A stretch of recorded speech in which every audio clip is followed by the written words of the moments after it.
Hello everyone, welcome back to Talking History. Thank you so much for joining me today. I hope you're all keeping well. My name's Liz and on this channel I do exactly as it's called, I talk all about history. So before we get any further, please do hit that big red subscribe button so you don't miss any future videos, and I have so many planned for the new year. But today's video is going to be all about what has been called the medieval Titanic, and that is the White Ship. In one fateful night, it changed the course of the royal dynasty forever. So please do stay tuned as we delve into the White Ship. Enjoy.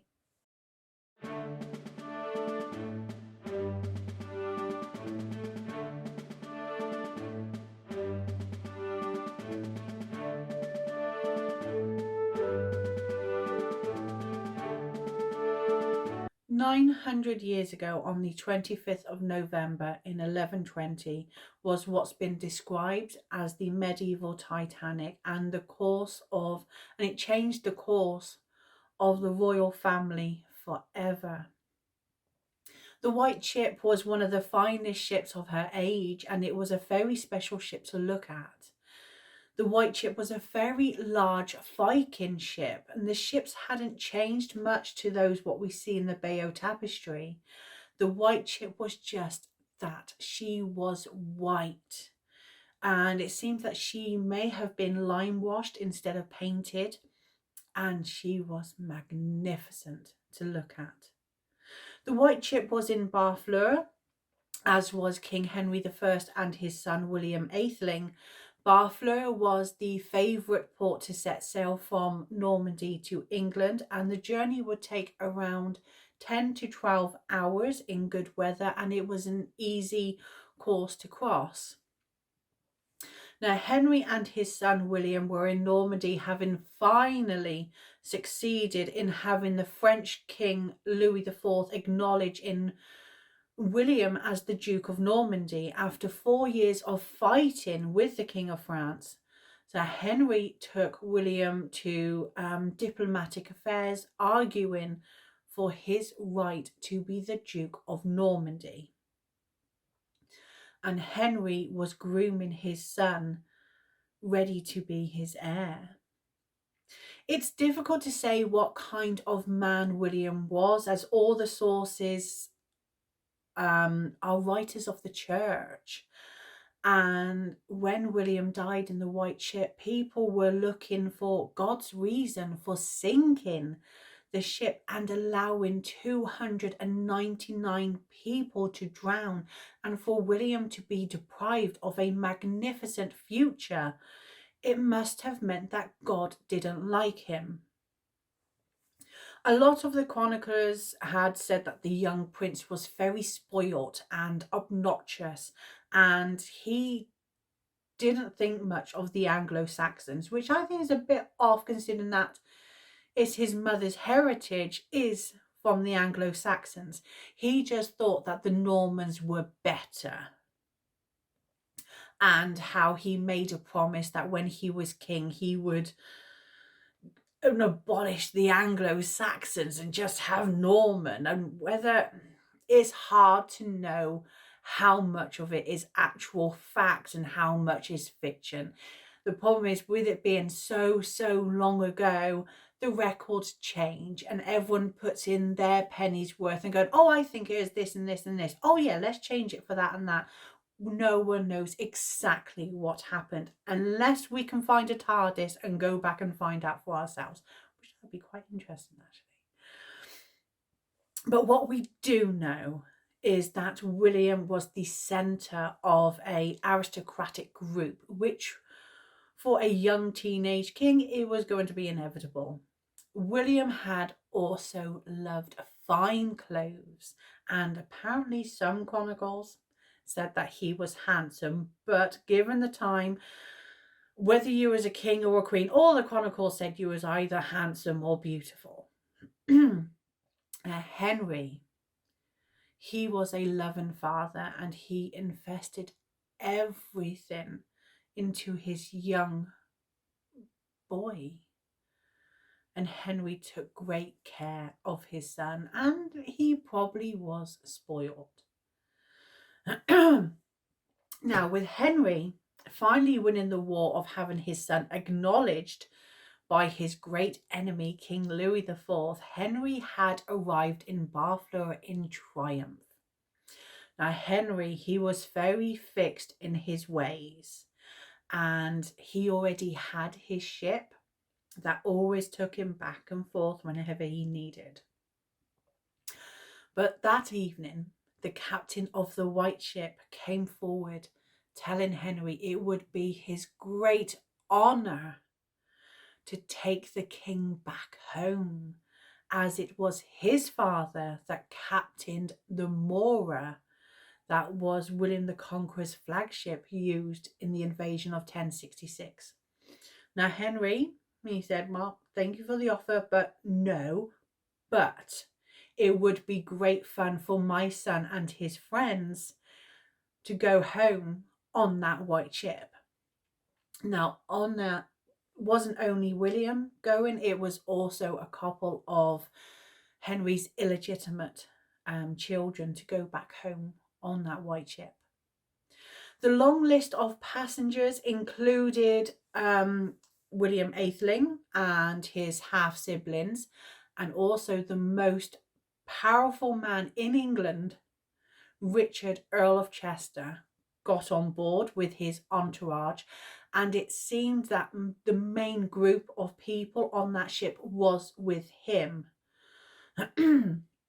So there was 2 of Henry's greatest knights were also on board, basically William's bodyguards, and 18 women who held the title of either countess or princess were also on board. So William, he must have been flattered by all the attention of the crew of the white ship, who in return, they were thrilled to have a prince and also, the king's illegitimate children on board. They were absolutely thrilled. And William, he had brought the crew 3 very large barrels of wine for all of them to enjoy. Now, the ship was full of the most important people in the Anglo-Norman society and the 50 members of crew. And a party got started, and the crew and passengers got drunk, and before they chose to set sail, a couple of passengers got off as they were worried of the state of the crew.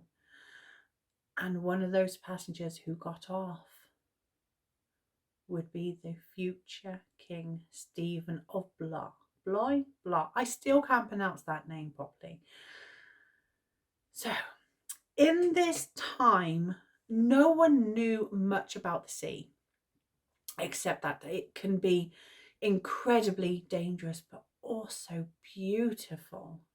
They didn't know what was under the waves, and the poetry and maps from that time shows the sea to be full of terrifying species such as sea goats and sea elephants, and drowning was considered to be the most painful way to die. So it was quite common, especially with important ships like the White Ship, to get God's blessing before sailing. So monks or priests would bless the ship. Unfortunately, on this occasion, the passengers and crew were so drunk that when the monks arrived to bless the ship, they were chased away. The chronicles later saw this as an invitation of the devastation that came along that night. The White Ship probably set sail just before midnight. There was a large crowd of people watching them go. Some were relatives of those sailing, Others had just wanted to get there and have a good old look at this magnificent ship and all the glamorous people. And the white ship was then pushed out to sea. The helmsman, he was from Barfleur, and he knew the area very well, but because he was so drunk, he had dropped the sail too soon. Excuse me. And they were going so fast because they was trying to catch up with the king who set sail a few hours earlier. But because they were going so fast, the helmsman hadn't realised quite how far out they were. They were only 1 mile from the harbour. As they were going faster and faster, there was a big rock called the Quilbuff. I think I pronounced that right, I probably haven't, which they would know to avoid. But on that night, they hit it at full speed and extremely hard. The sailors had tried to use hooks to push the boat clear, but it had just made things worse, so much worse. The sailors were the first casualties. They got washed away, and the planks of the ship had started to open, and then everyone was in the open sea. The large group of people who stayed to watch the ship set sail, they heard a big cry, and they just assumed that the party went up a notch or two. They was having a good time on that ship, and they went home thinking nothing else of it.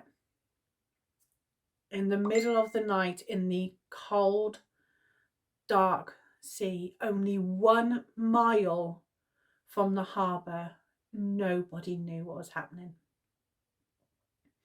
Not many people could actually swim at this time. And when you're immersed in very cold water suddenly and you gulp in water, your muscles become uncontrollable, and this is known as cold water shock. And the fact that they were wearing heavy clothing to keep warm in the cold November night would have absorbed the water quickly, becoming heavier, and then they would have been pulled down under the water very quickly. Most of the people on board the white ship would have died quickly. There was one lifeboat, and there were bodyguards on board who quickly put the future king into a rowing boat and started to get him away quickly. But William's sister, one of Henry's illegitimate children, had seen William leaving and started screaming for him to come back. William ordered his men to turn the boat around to go and get his sister. And as they was getting closer and closer to his sister, people that was in the water, they was rushing, crashing around for their lives in the water, and they tried to clamber on board this small little boat, and the boat went down. At this stage, there were only a few survivors. One of them was Berold the Butcher of Roanne, and apart from the crew, he was the humblest man on board. Berold had managed to scramble himself onto a piece of broken mast. The captain of the ship had made his way to him, and he asked where the king's son was. And when he was told that the prince went down, the captain knew that Henry would blame him. And because he didn't want to be the one to explain to the king how 3 of his children died in one night, the captain let himself drift under the water and he was never seen again. It's through Berold the Butcher, his survival is how we know the details from that fateful night when Berold was found the following morning by a fisherman. People quickly knew something had gone badly wrong with the white ship. It was a clear night and there was no explanation what had happened other than it sank. The news of the disaster had reached southern England within a day, but nobody wanted to tell Henry. Henry was a terrifying man, even on a good day, and he was a man who loved his children. All of the courtiers had friends or family who they knew had drowned, and they had tried to hide their despair and pain from the king. Eventually, the courtiers persuaded a young boy to tell Henry what had happened. The boy went in and he fell to his knees and told Henry the terrible news. Henry cried out and he fell down to the ground in complete shock and despair. Henry was completely and utterly devastated and he went into denial. He ordered for the coast to be checked just in case the white ship was somewhere else. But once Henry had realized the truth, that all of those people were lost, he went to his bed and he didn't get up for a very long time. Sorry, my cats are having a mad 5 minutes. This had continued until one day, one of Henry's closest friends had told him that all of his wallowing wasn't going to bring his son back, but it was going to make his enemies stronger. He told Henry that crying was for women, not for kings. And he told Henry to get back up. And he did. And he reigned for another 15 years. Henry remarried. He married Adeliza of Louvain to produce another legitimate heir. But after 6 years of not being able to produce any more children with his second wife, Henry had announced to his lords that the white ship was a national disaster.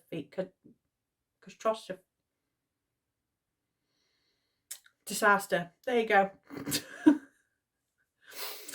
Depriving him of an heir.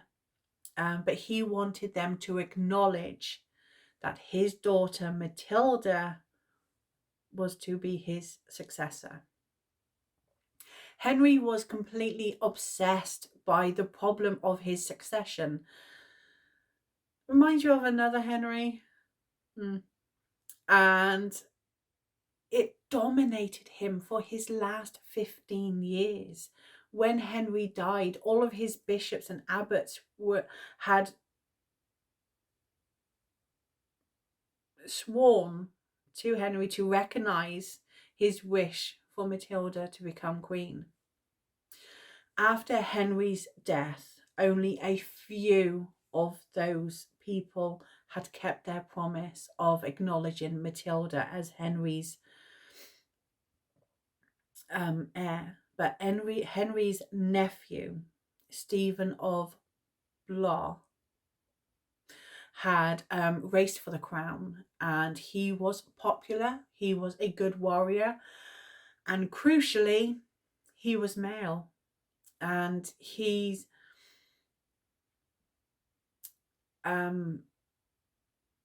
he got the crown, but he never kept a lot of the promises, and he never saw through those promises that he made. And Stephen was actually okay for the first couple of years of his reign, but when Matilda arrived in 1139 with an army, a civil war had begun. The civil war known as the Anarchy, with Stephen and Matilda vying for the English throne for the next 19 years. And that was all brought about from that fateful night in November with the white ship. And there we are. There's the white ship. It's, again, it's one of those things in history that not thankfully, but we know parts of what happened because of one survivor, but only one survived. One. And it was through him how we know things, and utter disaster. Makes you wonder if it's that what if again, isn't it? What if the white ship hasn't? What if the future King William hadn't got on board that ship? What if he got off with the future King Stephen? He got off, he survived. How would the royal family look then? Would it have still been the same? We don't know. It's possible that he may have survived the white ship disaster but then died of illness before he became king. No one knows. It's that what if again. Anyway, thank you so much for watching. I hope you enjoy the video, and don't forget to like and subscribe so we reach more history lovers like yourselves. I'm rambling, and today's video is going to be the last video of 2022. I am going to take a break. I still have so much to do, and I'm working over Christmas, so I want to get it all prepared, ready. So I will be back within, not the first Sunday of the new year, because that's New Year's Day, so I don't want to be coming at you with a history video when we all got sore heads. So the Sunday after. But whether you celebrate Christmas, whether Christmas is your religion, whether you're like some members of my family, it's just another day. Yeah. But I personally, I love Christmas. I'm a big kid when it comes to Christmas, and I deck the house looking like Santa's grotto. I play Christmas music, I watch Christmas films, I annoy the hell out of my husband, but that's why he married me. But either way, I wish you all a very Merry Christmas. I hope you are happy and you are safe. And I wish you all a very, very happy new year. I will see you all in 2023. You are all amazing, and I wish you nothing but the best. Look after yourselves. I'll see you all soon. Take care. Bye. Merry Christmas.